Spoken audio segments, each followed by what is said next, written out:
ان کے متعلق سب کہنے کی توفیق عطا فرمائے اور ہم سب کو سنا کر سمجھنے کی اور دل میں جگہ دے کر عمل کرانے کی توفیق عطا فرمائے۔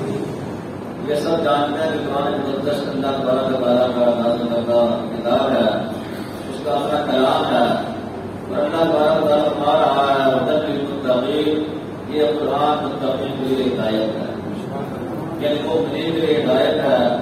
مگر ذرا جو بندہ راست پہ آنا چاہتا ہے، جو راہ ہدایت پہ آنا چاہتا ہے، اس سے پہلے وہ قرآن پاک کی تلاوت کرے۔ جب بندہ قرآن پاک کی تلاوت کرے گا تو اللہ تبارک و تعالیٰ کو ہدایت عطا فرما دے گا۔ آگے آگے اپنے سمجھ کی بات ہے، یہ بھی اللہ کا فرمان ہے یضل به کثیرا ویہدی به کثیرا۔ یہ قرآن پاک پڑھ کر بہت سارے لوگ ہدایت پا جاتے ہیں اور بہت سارے لوگ گمراہ ہو جاتے ہیں۔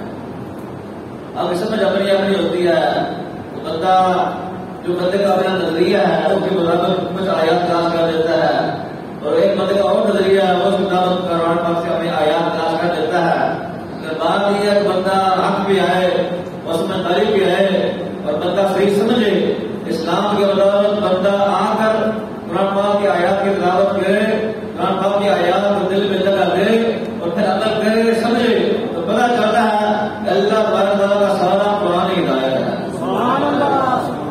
کیونکہ جو آیات میں اللہ تبارک و تعالیٰ نے اپنے پیاروں کے متعلق نازل فرمائی ہے ان میں واضح طور پر یہ بتا دیا گیا یا لوگوں جو اللہ تبارک و تعالیٰ کے اولیاء ہیں، جو اللہ پاک کے دوست ہیں، جو اللہ پاک کے قریبی لوگ ہیں، جو ایسے شان والے ہیں، جو ایسے مقام والے ہیں، میں الا ان اولیاء اللہ لا خوف علیہم ولا هم يحزنون، اے لوگوں خبردار ہو جاؤ اور یہ بات غور سے سن لو کہ بے شک جو اللہ تعالیٰ کے دوست ہیں، جو اللہ کے اولیاء ہیں، جو اللہ کے قرب خاص والے ان پر کوئی خوف نہیں ہے، یعنی دنیا میں لا کر انہیں کوئی خوف نہیں ہے، ولا هم يحزنون، اور کل قیامت کے دن انہیں کوئی غم بھی نہیں ہوگا۔ اب دیکھیں اللہ پاک کے جو اولیاء ہیں اللہ نے خود ہی بتا دیا کہ وہ لوگ ہوتے کون سے ہیں، ان کی شان کیا ہے، ان کی پہچان کیا ہے، ان کی تعریف کیا ہے۔ میں الذین آمنوا وکانوا یتقون، میں اللہ کے اولیاء وہ لوگ ہوتے ہیں جو ایمان لاتے ہیں اور اللہ تعالیٰ سے ڈرتے بھی ہیں۔ ہم اپنے گرمان میں جا کے ہم ایمان والے ہیں، الحمدللہ اللہ کا بڑا شکر ہے ہم ایمان والے ہیں، لیکن آگے جو تقوی کی بات ہے تو ہم میں اتنا زیادہ نہیں ہے جتنا اللہ کے اولیاء میں تھا، بلکہ ہم تو نماز بھی نہیں پڑھتے ہیں، قرآن بھی نہیں پڑھتے ہیں، اللہ کے بندوں کا احترام بھی نہیں کرتے ہیں، اللہ کے گھر کا بھی احترام نہیں کرتے ہیں، اپنے بڑوں کا بھی احترام نہیں کرتے ہیں۔ اللہ کا فرماتا ہے الذین آمنوا وکانوا یتقون، اللہ کے لوگ وہ ہیں، اللہ کے اولیاء وہ جو اللہ سے ڈرتے بھی، اللہ پر ایمان بھی رکھتے ہیں۔ اب دیکھیں نا، ڈرنے کا مطلب یہ نہیں ہوتا بندہ زبان سے کہتا ہے میں ڈرتا ہوں میں ڈرتا ہوں، ڈرنے کا مطلب یہ ہوتا ہے جس طرح اللہ پاک نے حکم فرمایا ہے اس طرح بندہ سن کے ہوتا ہے۔ اب اللہ تعالیٰ کے جو اولیاء ہیں انہوں نے اللہ اللہ کیا ہے، اللہ کی عبادت کی ہے، اللہ کو بھی مانا ہے، اللہ تعالیٰ کی بات بھی مانی ہے۔ ہم اللہ کو مانتے ہیں لیکن اللہ کی باتیں نہیں مانتے ہیں۔ اللہ تعالیٰ کے گھر محبوب علیہ السلام نے ارشاد فرمایا حدیث قدسی ہے، مگر اللہ فرماتا ہے جب میرا بندہ میرا قرب حاصل کرنا چاہتا ہے تو نوافل کرتے میرا قرب حاصل کرتا ہے، وہ نفلوں کی کثرت کرتا ہے، نفل پڑھتا ہے۔ ہم دیکھیے ہم تو فرض بھی نہیں پڑھتے، اور کچھ ایسے لوگ بھی ہیں جو فرض پڑھتے ہیں سنت نہیں پڑھتے، وہ جو سنت ضروری نہیں ہے، اللہ نے کہ جو فرض ہے وہ ادا کرتے بس نماز پوری ہو گئی ہے۔ الگ بات یہ ہے اللہ کے فرض ادا کرنے کے بعد اللہ کے محبوب کی سنتیں ہوتی ہیں۔ اللہ کو مانا لا الہ الا اللہ پڑھا نا، کیا پڑھا تھی؟ لا الہ الا اللہ، آگے محمد رسول اللہ پڑھیں گے، پھر کلمہ پورا ہوگا، پھر ایمان پورا ہوگا۔ اللہ کے فرض ادا کر دیے، اللہ کے محبوب کی سنت ادا کر کے اللہ بھی راضی ہو جائے۔ یعنی اللہ تعالیٰ کے فرض پڑھ دیے لیکن سنت نہیں پڑھی ہیں تو حضور راضی ہو گئے؟ کون کہتے ہیں کہ حضور راضی ہو جائیں گے؟ جو حضور کی سنت سے چھوڑ دیتا ہے کہ حضور راضی کیسے ہو سکتے ہیں؟ اس لیے اگر بندہ اللہ کا قرب حاصل کرنا چاہتا ہے تو اللہ کے فرض ادا کرے، اور اللہ کے محبوب کا قرب حاصل کرنا چاہتا ہے تو اللہ تعالیٰ کے محبوب کی سنتیں ادا کرتا ہے۔ اس سے اگلے اسلام میں وہ فرمایا جب بندہ مومن اللہ کا قرب حاصل کرنا چاہتا ہے تو اللہ پاک فرماتا ہے میرا بندہ جب نفلوں کی کثرت کرتا ہے، جب فرماتا ہے وہ بے وقت واپس کر دیتا ہے. دیکھیں میرا حال دیکھیں, اپنا حال دیکھیں, ایک دوسرے کا حال دیکھ لیں کہ وہ چھ مغوی میں نہیں کرنی ہے. اپنا بندہ احتساب کرے, اپنا بندہ حساب کرے, میں کس راہ پہ جاتا ہوں, میں کتنے فرائض ادا کرتا ہوں, کتنے واجبات ادا کرتا ہوں, کتنے سنتیں پڑھتا ہوں, کتنے نوافل پڑھتا ہوں. بندے کو سوچنا چاہیے, بندہ کہیے کیا مجبور ہو جائے گا. جو اللہ تعالیٰ کے اولیاء ہے انہوں نے گھر سے اللہ کو راضی نہیں کیا, اللہ کو بھی مانا اور اللہ کی بات بھی مانی ہے. اس سے اوپر یہ ہے جس طرح بندہ کسی سے قرض لیتا ہے نا, ہزار کیا کسی سے, حضور اللہ صاحب کو کہیں کمانا ہے, جو بندہ کسی سے قرض لیتا ہے اب مقروض جب قرض واپس کرتا ہے, اگر بطور شکرانہ اسے کسی اوپر پہ دے دیتا ہے, وہ بندہ خوش ہو جاتا ہے, بندہ راضی ہو جاتا ہے. جیسے میرے مجھ سے ادھار لیا تھا مجھے 100 روپے اوپر دے رہا ہے یا 50 اوپر دے رہا ہے, کہ پہلے وہ فکس برباد نہیں ہے, وہ سود ہوتا ہے. سود ہوتا بندہ اپنا اتنا کر لے, میں نے رات جو دینا ہے وہ مجھے 1100 دے گا, وہ مجھے 1200 دے گا, یہ سود ہے, یہ حرام ہے. حضور نے بتایا کہ جو بندہ کسی کے کام آتا ہے, ظاہر بندہ کسی کو 1000 روپے دے رہا ہے, 50,000 دے رہا ہے, 1,00,000 روپے دے رہا ہے, کسی کو اس کا تعمیر کر رہا ہے. اگلا بندہ جب اس کے پاس پیسے ہوں واپس کرنے کا, اس کا جب وہ اس کے پاس وسعت آ جائے واپس کرے, وہ تھوڑے شکرانہ کے دے دے اپنی مرضی سے, اپنی خوشی سے. فرمایا اللہ بھی راضی تھا, وہ بندہ بھی راضی ہوتا. اسی طرح دیکھ لیں اللہ تعالیٰ کے فرائض ہے, اللہ کی تعلق کی سنتیں ہیں, یہ کوئی لازم ہے. اللہ کا فرض اللہ کا فرض ہے, حضور کی سنت بھی حضور کی سنت ہے, نفل اپنا لازم نہیں ہے. نہ حضور صاحب نے فرمایا کہ یار ضرور پڑا کرو, بات یہ کہ بندہ فرماتا ہے, علماء فرماتے ہیں کہ جب بندہ مومن اللہ کے فرض ادا کرتا ہے اور اللہ کے حکم سے اپنے حضور کی سنتیں ادا کرتا ہے, نفل بھی پڑتا ہے, اللہ پاک اور نفلوں کو دیکھ کر بندے پہ راضی ہو جاتا ہے. یہ میرا بندہ ہے, میرے اوپر سے فرض پڑے, میرے حضور کی سنت سمجھ کر اس نے سنتیں بھی ادا کی, اب یہ نفل بھی پڑھ رہا ہے, اضافی بات کر رہا ہے. آزاد کے اوپر دے رہا نا, آزاد کے اوپر خوشی سے, تو یہ وہ ہے نفل بھی پڑھ رہا, فرض بھی پڑھ رہا, سنت بھی پڑھ رہا, اوپر نفل بھی پڑھ رہا. 2 ساتھ 2 نفل دینا, اب ایک بندہ وہ بھی ہے جو 2 ساتھ اور بھی پڑھ رہا ہے. مغرب کی 2 سنتیں ہیں, 2 نفل ہیں, ایک وہ بندہ ہے جو 6 رکعت ابھی بھی پڑھ رہا ہے. عشاء کے ساتھ 2 نفل ہیں, پھر آخر میں پھر 2 نفل ہیں. ایک وہ بندہ ہے جو تہجد کو پھر اٹھ گئے, تہجد کی بعد میں پڑھ رہا ہے. صرف تو ہوتا ہے نا, ایک بندہ صرف فرض پڑھے نہیں رہتا, ساتھ بدر بھی پڑھ دے. ایک وہ بندہ ہے جو فرض پڑھ رہا ہے, واجب بھی پڑھ رہا ہے, سنت بھی پڑھ رہا ہے, وہ چلا جاتا ہے. اور ایک وہ بندہ ہے جو اللہ کے گھر میں بیٹھ گیا, یا اللہ کے گھر سے چلا گیا, اپنے گھر میں چلا گیا, جہاں کے کیا کرتا ہے پھر نفل شروع کر دیتا ہے. ایک وہ بندہ ہے جہاں پہ سو جاتا ہے, جب 3 کا ٹائم ہوتا ہے, 2:30 کا ٹائم ہوتا ہے, فجر کے وقت سے پہلے پہلے اٹھتا ہے, تہجد میں پڑھتا ہے, اس کا بندہ اندازہ لگا سکتا ہے.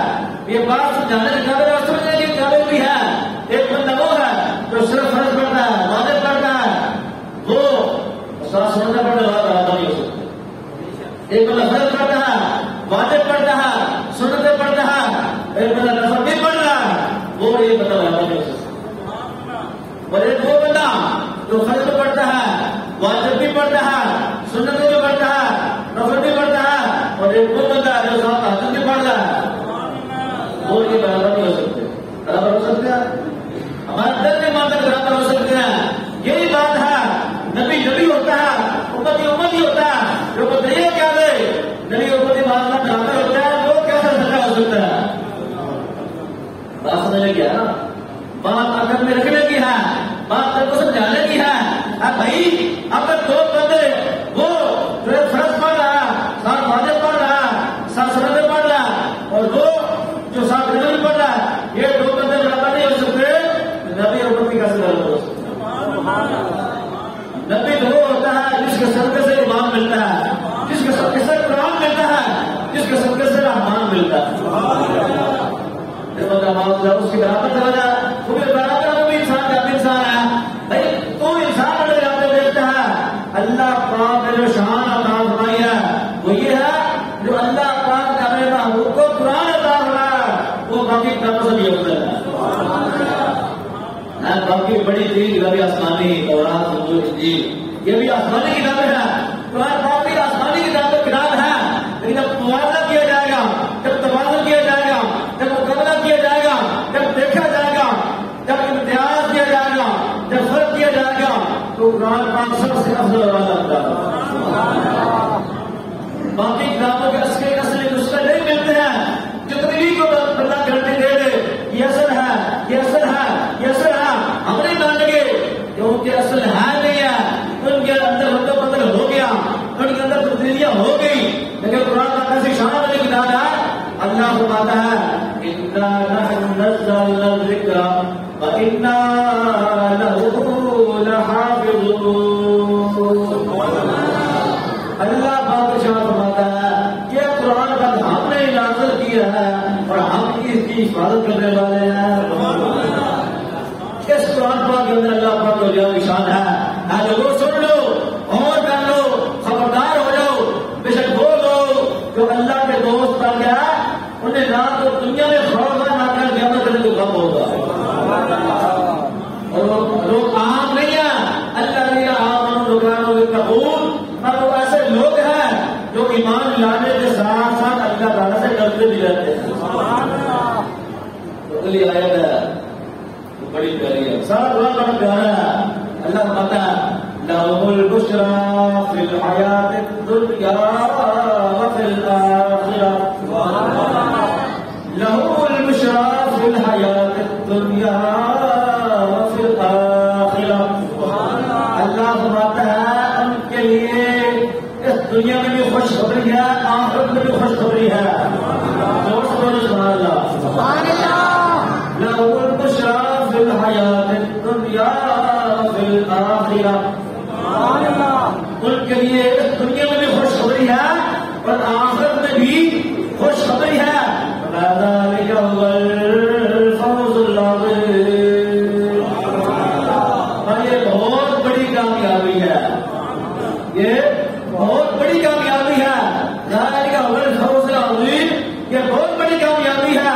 اب بندہ سوچ رہا ہے میں نے مال کمایا میں نے اولاد کمائی میں نے دوست بنائے میں نے یار بنائے میں نے بڑی شہرت حاصل کر لی. اللہ فرماتا ہے اللہ کی عزت اسی کی ہوگی جو اللہ سے ڈرتا ہوگا. اِنَّ أَكْرَمَكُمْ عِندَ اللَّهِ أَتْقَاكُمْ. اور تم میں سے اللہ کی عزت والا وہی ہو سکتا ہے جو اللہ تعالیٰ سے سب سے زیادہ ڈرنے والا ہوگا. دادی کر کر زاریوں دے نیند رکھے تھے دو دے فضلو گنہگار جان سب کی دین ہو دے. رات کی عبادت میں گزر جاتی ہے دل کو روتے رہتے ہیں رات کو روتے رہتے ہیں صبح ہوتی ہے پھر بھی کیا کہتے ہیں تیری عبادت کا یا اللہ ہم حق ادا کر سکتے ہیں یا تیری عبادت کا جو حق تھا وہ ادا نہیں کر سکے ہیں. تو پتا یہ چلا کہ جب اللہ تعالیٰ کو جان لیتا ہے جو اللہ تعالیٰ کو پہچان لیتا ہے جو اللہ تعالیٰ سے ڈرتا ہے اس کے دل میں اللہ کا ڈر اور زیادہ پیدا ہوتا ہے. جس کے دل میں اللہ کا ڈر پیدا ہو جاتا ہے اللہ تبارک و تعالیٰ اس کو امتیازی شان عطا فرما دیتا ہے. اب بندے کہتے ہیں ہم بھی بندے ہیں ہم بھی بندے ہیں وہ بھی بندے ہیں. بات یہ ہے کہ تو بندہ تھا لیکن بندہ بنا نہیں ہے وہ بندے ہیں لیکن اللہ نے ان کو بندہ بنا لیا ہے. اللہ نے ان کو قبول فرما لیا ہے. حضور تعالیٰ صلی اللہ علیہ وسلم کے ذہن میں گزارا ہے آپ اور سے بات بھی ہوتا ہے. حضور تعالیٰ صلی اللہ علیہ وسلم لاہور میں آئے اس وقت اتنا زیادہ ہجوم نہیں تھا اتنا زیادہ یہ سارا سسٹم نہیں تھا اتنی ترقی نہیں تھی لیکن جب آئے جہاں پر بیٹھے وہ جگہ بھی اتنی ترقی یافتہ نہیں تھی لیکن جب اللہ نے وہاں پر ڈیرا جما دیا اللہ پاک نے لاہور کے بنا دی. آج بھی بندہ جائے لاہور میں رات کو جائے دن کو جائے بندہ محسوس نہیں کر سکتا کہ دن ہے یا رات ہے کیونکہ وہاں پہ اللہ پاک کے انوار تجلیات کی باتیں ہو رہی ہیں. گنج بخش فیض عالم مزار نور خدا پڑھ لیں گنج بخش فیض عالم مزار نور خدا نام سہارا پیر کامل کاملان دادا صاحب کی شان ایسی ہے آپ کو ولایت پر اٹھار ایسا ہے کہ خواجہ خواجہ مولوی چشتی چشتیوں کی پیر جب آپ وہاں پر چلا کشی کی آپ 40 روز بیٹھے آپ نے اللہ پاک کے انوار ولیات حاصل کیے آپ نے فیض حاصل کیا آپ نے بتا دیا اے لوگوں کہاں جاتے ہو کہاں بھٹکتے پھر رہے ہو کچھ لینا چاہتے ہو یہاں پہ آ جاؤ گنج بخش فیض عالم فرمائیے جہاں کے ذات کے خزانے نصیب فرمائے مزار نور خدا اگر آپ نے اللہ پاک کے انوار ولیات حاصل کر رہے ہیں اللہ کے ولی کے قدموں میں آ جاؤ نام سارا پیر کامل کامل اللہ میں کوئی ناقص یہاں پہ آ جائے تو اللہ پاک یہ ولی اس کو کامل بنا دیتے ہیں جو کامل آ جاتا ہے اس کے خالی نہیں چھوڑتے کہ یہ کامل ہے اس کے دل آپ میں بنا دیتے ہیں دیکھیے دردارا صاحب کی جب لاہور میں تشریف لائے اس وقت ہاتھ اور تھا جب آپ بیٹھ گئے وہ شاید ہندی جو پہلے اور بدل کا تھا جو اور اس کا نظریہ تھا لیکن جب دادا صاحب سے مقابلہ ہوا زیر ہو گیا ماننا پڑا یہ وہ ولی ہے یہ اللہ کا سچا ولی ہے تو اس لیے قدموں پہ گر گرے اور کلمہ طیبہ پڑھ لا الہ الا اللہ محمد رسول اللہ کا مسلمان ہو گیا اللہ پاک نے ان کو بھی قبول فرما لیا آج بھی ان کو شاید ہندی کے نام سے لوگ پکارتے ہیں وہ سلسلہ بڑا واقعہ بڑا اشارہ یہ ہوتا ہے جب اللہ کے ولی کا جو بندہ وابستہ ہو جاتا ہے اللہ کے ولی جو بندہ ناتا قائم کر لیتا ہے اللہ پاک اسے بھی نواز دیتا ہے یہ تو اللہ کے ولی کی شان ہے اللہ کا ولی وہ ہوتا ہے جو اللہ کے نبی کا امتی ہوتا ہے کلمہ پڑھتا ہے اس پر پورا ایمان رکھتا ہے اس کو اپنے سے بہتر سمجھتا ہے آج جو بندہ یہ چاہتا ہے میں اللہ کا کوئی مسئلہ جانوں تو اللہ کے ولی کو اپنے سے بہتر سمجھے اس کا احترام کرے جو بندہ اللہ کے ولی کا احترام کرے گا اللہ پاک اسے بھی نواز دے گا یہ اللہ تعالیٰ کی ولی کی شان ہے یہ اللہ پاک کے ولی کا مقام ہے جو بندہ اللہ کے ولی سے محبت کرتا ہے جو ان سے دوستی رکھتا ہے اللہ فرماتا ہے کہ میرے بندے کے پاس آ گیا اب اس کو میں نے خالی نہیں رکھنا اس کا بندہ کے نام کا گول سنبھال لیتا ہے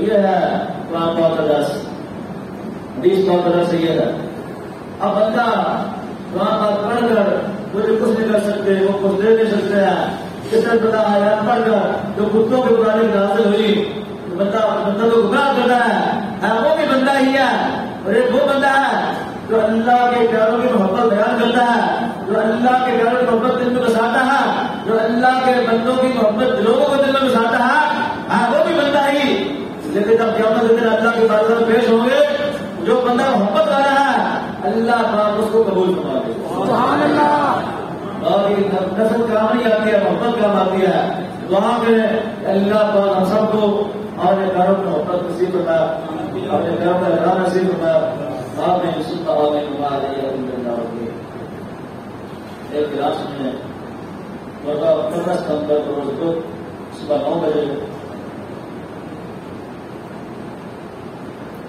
1 بجے صبح 9 سے لے کر 1 بجے تک اور گاؤں تو بھی مسلمین بھائی مسجد کے پاس مسکین پر اس کے پاس بیٹھی ہے